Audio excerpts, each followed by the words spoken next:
The Matrix is one of the greatest metaphors ever. Machines invented to make human life easier end up enslaving humanity. This is the most common theme in dystopian science fiction. Why is this fear so universal, so compelling? Is it because we really believe that our toaster and our notebook will end up as our mechanical overlords? Of course not. This is not a future that we fear, but a past that we are already living.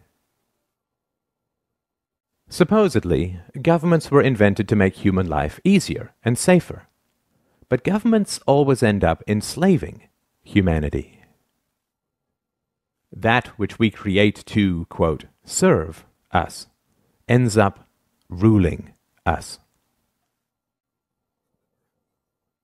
The US government, by and for the people, now imprisons millions, takes half the national income by force, overregulates, punishes, tortures, slaughters foreigners, invades countries, overthrows governments, imposes 700 imperialistic bases overseas, inflates the currency, and crushes future generations with massive debts. That which we create to serve us ends up ruling us. The problem with the state as servant thesis is that it is historically completely false, both empirically and logically. The idea that states were voluntarily invented by citizens to enhance their own security is utterly untrue. Before governments in tribal times, human beings could only produce what they consumed. There was no excess production of food or other resources. Thus there was no point owning slaves, because the slave could not produce any excess that could be stolen by the master. If a horse pulling a plow can only produce enough additional food to feed the horse, there's no point hunting, capturing, and breaking in a horse. However, when agricultural improvements allowed for the creation of excess crops, suddenly it became highly advantageous to own human beings.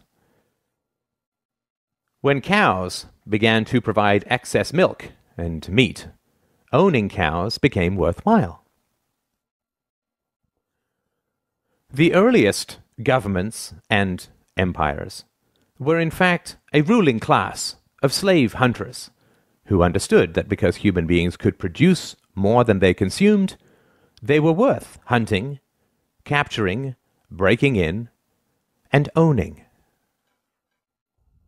The earliest Egyptian and Chinese empires were, in reality, human farms, where people were hunted, captured, domesticated, and owned like any other form of livestock. Due to technological and methodological improvements, the slaves produced enough excess that the labor involved in capturing and keeping them represented only a small subset of their total productivity.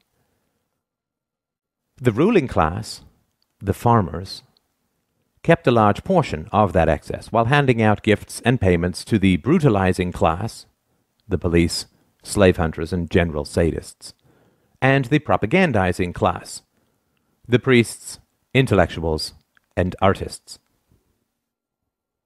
This situation continued for thousands of years, until the 16th to 17th centuries, when again, massive improvements in agricultural organization and technology created the second wave of excess productivity. The enclosure movement reorganized and consolidated farmland, resulting in 5 to 10 times more crops, creating a new class of industrial workers displaced from the country and huddling in the new cities. This enormous agricultural excess was the basis of the capital that drove the Industrial Revolution. The Industrial Revolution did not arise because the ruling class wanted to free their serfs, but rather because they realized how additional, quote, liberties could make their livestock astoundingly more productive. When cows are placed in very confining stalls, they beat their heads against the walls, resulting in injuries and infections. Thus, farmers now give them more room, not because they want to set their cows free, but rather because they want greater productivity and lower costs. The next stop after free range is not freedom. The rise of state capitalism in the 19th century was actually the rise of free-range serfdom. Additional liberties were granted to the human livestock not with the goal of setting them free, but rather with the goal of increasing their productivity. Of course, intellectuals, artists, and priests were, and are, well paid to conceal this reality. The great problem of modern human livestock ownership is the challenge of enthusiasm. State capitalism only works when the entrepreneurial spirit drives creativity and productivity in the economy. However, excess productivity always creates a larger state and swells the ruling classes and their dependents, which eats into the motivation for additional productivity. Taxes and regulations rise, state debt, future farming, increases, and living standards slow and decay. Depression and despair begin to spread as the reality of being owned sets in for the general population. The solution to this is additional propaganda, antidepressant medications, superstition, wars, moral campaigns of every kind, the creation of, quote, enemies, the inculcation of patriotism, collective fears, paranoia about outsiders and immigrants, and so on. It is essential to understand the reality of the world. When you look at a map of the world, you are not looking at countries, but farms.